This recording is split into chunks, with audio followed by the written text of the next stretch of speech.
হযরত ওমর রাদিয়াল্লাহু তাআলা আনহু মরুভূমিতে গেছেন সফরে।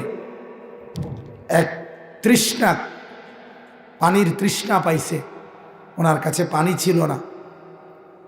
এক রাখাল যুবককে বলছেন সালাম দিয়ে, যুবক আমাকে একটু দুধওয়ালা বকরি থেকে দুধ পান করাও, আমার ভীষণ তৃষ্ণা।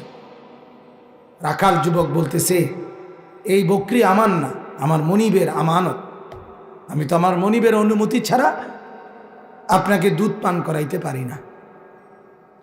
হযরত ওমর বললেন, বুঝলেন সে মজবুত ইমানদার, তো বললেন দেখ কাজ করো, পরীক্ষা করার জন্য একটা দুধওয়ালা বকরি আমার কাছে বিক্রি করে দাও,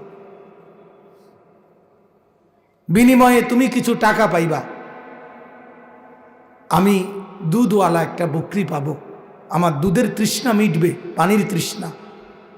আর তোমার মনিবকে গিয়ে বলবা এতগুলো বকরি চড়াইতে গিয়ে একটা বকরি হারায় ফেলছি, কোথায় না কোথায় চলে গেছে, স্বাভাবিক হতেই পারে, 200-500 বকরি চড়াইলে একটা হারাইতে পারে কিনা, তোমার মনিব কিছুই মনে করবে না। ওই যুবক সাথে সাথে বলছে, ইয়া হাযা ফাআইনাল্লাহ,